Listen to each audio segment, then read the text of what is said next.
Hello बच्चों, तो चलिए इस प्रश्न को पढ़ते हैं। यदि y बराबर साइन 2 साइन इनवर्स x, तब dy बट्टा dx बराबर विकल्प a वर्गमूल 1 माइनस वाई स्क्वायर बट्टा 1 माइनस एक्स स्क्वायर, विकल्प b 2 गुणा वर्गमूल 1 माइनस वाई स्क्वायर बट्टा 1 माइनस एक्स स्क्वायर, विकल्प c वर्गमूल 1 माइनस एक्स स्क्वायर बट्टा 1 माइनस वाई स्क्वायर, और विकल्प d इनमें से कोई नहीं। तो यहाँ पर देखो y का मान दिया हुआ है, तो हमें dy बट्टा dx का मान बताना है। तो प्रश्न में आगे बढ़ने से पहले इस प्रश्न से संबंधित जो मुख्य उदाहरण है उसकी हम चर्चा कर लेते हैं। तो देखो, मुख्य उदाहरण जो साइन एक्स का अवकलन है एक्स के सापेक्ष, वो किसके बराबर होता है? कॉस एक्स के। ठीक है। और साथ ही साथ साइन इनवर्स एक्स का जो अवकलन है एक्स के सापेक्ष, वो किसके बराबर होता है? एक बट्टा में वर्गमूल 1 माइनस एक्स स्क्वायर। ठीक है। तो यहाँ पे देखो y का मान क्या दिया हुआ है हमें? y बराबर में दिया हुआ है साइन 2 साइन इनवर्स एक्स। इसको हम समीकरण 1 बोल देते हैं। ठीक है। तो अब देखो, हम दोनों तरफ क्या करते हैं, एक्स के सापेक्ष अवकलन कर लेते हैं। तो डी वाई बट्टा डी एक्स बनेगा। डी वाई बट्टा डी एक्स बराबर में, पहले इसे साइन थीटा मानते हैं पूरे कोण को, तो उस तरीके से अवकलन करेंगे। तो ये कॉस के अंदर क्या आ जाएगा? 2 साइन इनवर्स एक्स। ठीक है।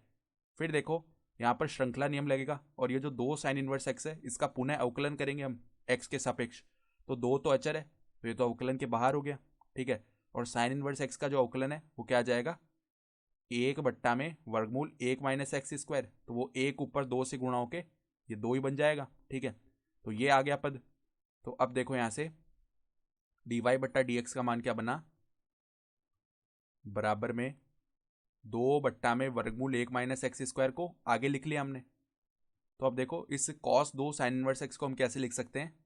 इसको ऐसे लिख सकते हैं, देखो, cos square 2 sine inverse x. ठीक है। और इसका ले लिया वर्गमूल, तो वापस से इधर कॉस 2 साइन इनवर्स एक्स ही बन जाएगा वर्गमूल हटाने पर।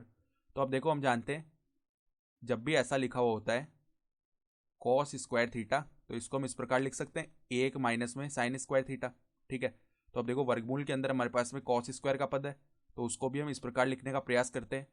तो डी वाई बट्टा डी एक्स बराबर में 2 बट्टा वर्गमूल 1 माइनस एक्स स्क्वायर, और यहाँ पर वर्गमूल के अंदर 1 माइनस में साइन स्क्वायर, ये क्या बन जाएगा?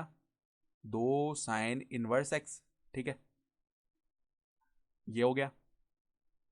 तो अब देखो, हम ध्यान से देखें तो डी वाई बट्टा डी एक्स बराबर में 2 बट्टा वर्गमूल 1 माइनस एक्स स्क्वायर, और यहाँ पे वर्गमूल में देखो 1 माइनस इस sine square 2 sine inverse x का मतलब क्या है कि साइन के अंदर लिखा हुआ है 2 साइन इनवर्स एक्स।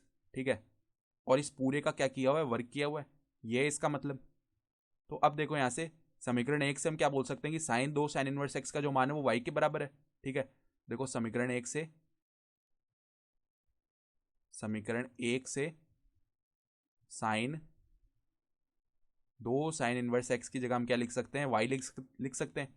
तो देखो, डी वाई बट्टा डी एक्स का मान क्या आ गया? डी वाई बट्टा डी एक्स बराबर में 2 तो यहाँ पे गुणा में रह गया, और यहाँ पर 1 माइनस वाई स्क्वायर बट्टा में वर्गमूल के अंदर है 1 माइनस वाई स्क्वायर, और बट्टा में वर्गमूल 1 माइनस एक्स स्क्वायर। तो हमारा उत्तर क्या आ जाएगा? 2 वर्गमूल 1 माइनस वाई स्क्वायर बट्टा 1 माइनस एक्स स्क्वायर। तो देखो, यहाँ से विकल्प देखें हम, तो हमारे पास में जो विकल्प बी है 2 वर्गमूल 1 माइनस वाई स्क्वायर बट्टा 1 माइनस एक्स स्क्वायर, ये हमारा सही विकल्प हो गया। तो देखो, हम लिख सकते हैं अतः